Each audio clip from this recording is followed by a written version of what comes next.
Hi friends, welcome back to Ushas food world. ഇന്ന് ഞാൻ വന്നിരിക്കുന്നത് ഒരു അടിപൊളി റെസിപ്പിയുമായിട്ടാണ്. കാരയപ്പം. പുതിയ തലമുറയിലുള്ള ആളുകൾക്ക് അധികം പരിചയമില്ലാത്തൊരു റെസിപ്പിയാണിത്.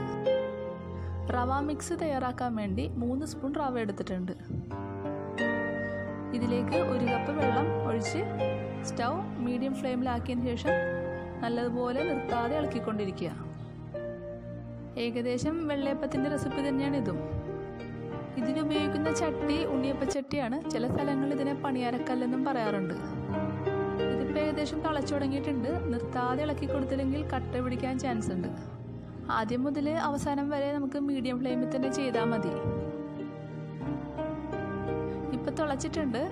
ഇനി ഗ്യാസ് ഓഫ് ചെയ്യാണ്ട് ഇതൊന്ന് കുറുകണ വരെ കണ്ടിന്യൂസ് ആയിട്ട് ഇളക്കിക്കൊണ്ടിരിക്കുക. ഇപ്പോൾ കറക്റ്റ് പരുവായിട്ടുണ്ട്. ഇനി നമുക്ക് സ്റ്റവ് ഓഫ് ചെയ്ത് തണുക്കാൻ വെക്കാം. അടുത്തതായി മാവ് തയ്യാറാക്കാനായിട്ട് മിക്സർ ജാറിലോട്ട് 1 കപ്പ് ചിരകിയ തേങ്ങ, 3 ടീസ്പൂൺ ചോറ്, നമ്മൾ നേരത്തെ കുതിർത്ത് വച്ചിരിക്കുന്ന ഈസ്റ്റ്,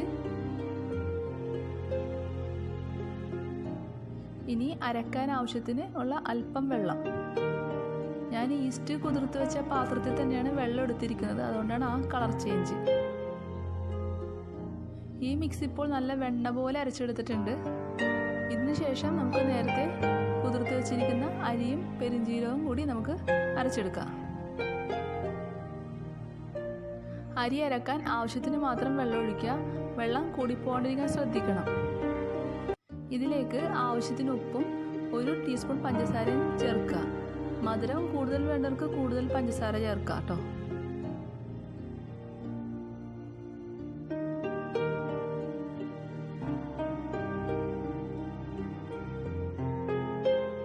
ഇനി എല്ലാം കൂടി നല്ലതുപോലെ തരികളൊന്നും ഇല്ലാണ്ട് നന്നായിട്ട് അരച്ചെടുക്കുക.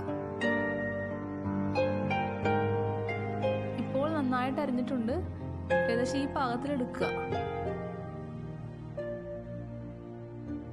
അരി കൂടുതലുള്ളതുകൊണ്ട് ഞാൻ 2 പ്രാവശ്യമായിട്ടാണ് അരച്ചെടുത്തിട്ടുള്ളത്. ഇനി നമുക്ക് നേരത്തെ കാച്ചി വെച്ചിരിക്കുന്ന റവയും അരച്ചു വെച്ചിരിക്കുന്ന മാവും കൂടി നല്ലതുപോലെ മിക്സ് ചെയ്തെടുക്കുക. റവ തണുത്തതിന് ശേഷം മാത്രമേ അതിലേക്ക് മിക്സ് ചെയ്യാൻ പാടുള്ളൂ.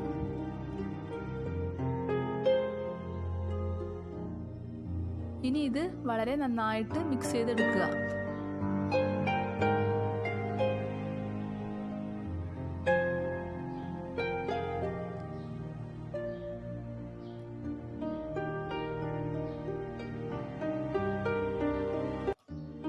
കൈകൊണ്ട് ഇളക്കുന്നതാണ് കുറച്ചും കൂടി നല്ലത്. ഏകദേശം ഇതാണ് മാവിൻ്റെ പരുവം. ഇനി നമുക്ക് മാവ് ഫെർമെൻറ്റേഷന് വേണ്ടി വെക്കാം. ഏകദേശം 10 മുതൽ 12 മണിക്കൂർ വരെ നമുക്കിത് വെക്കണതാണ് നല്ലത്.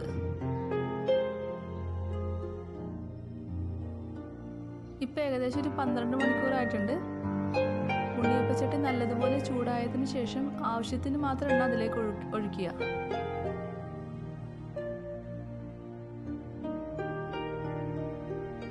ഇനി നമുക്ക് മാവ് നോക്കാം. മാവ് ഇപ്പോൾ നല്ലതുപോലെ പൊങ്ങി വന്നിട്ടുണ്ട്. ഇനി ഈ മാവ് നമുക്ക് സോഫ്റ്റായിട്ട് ഇളക്കി കൊടുക്കാം.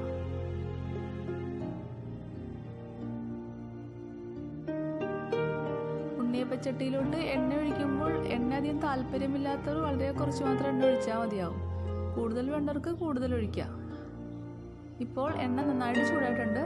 ഇനി നമുക്ക് മാവ് കോരി ഒഴിക്കാം. മാവ് കൂടുതൽ ഒഴിക്കാണ്ടിരിക്കാൻ ശ്രദ്ധിക്കണം. കൂടുതലായാൽ മാവ് പുറത്തോട്ട് ഒഴുകിപ്പോകാൻ ചാൻസ് ഉണ്ട്. മാവ് മുഴുവൻ ഒഴിച്ച് കഴിഞ്ഞ ശേഷം ലോ ഫ്ലെയിമിലോട്ട് മാറ്റുന്നതാണ് നല്ലത്. അതല്ലെങ്കിൽ അപ്പത്തിൻ്റെ ഉള്ളു വേവൂല.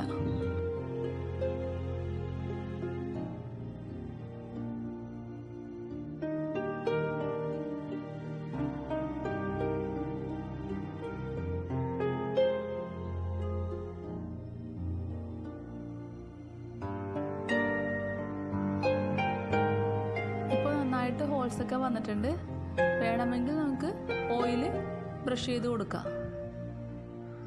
ഇനി നമുക്ക് അപ്പം ഒന്ന് മറിച്ചിട്ട് കൊടുക്കാം.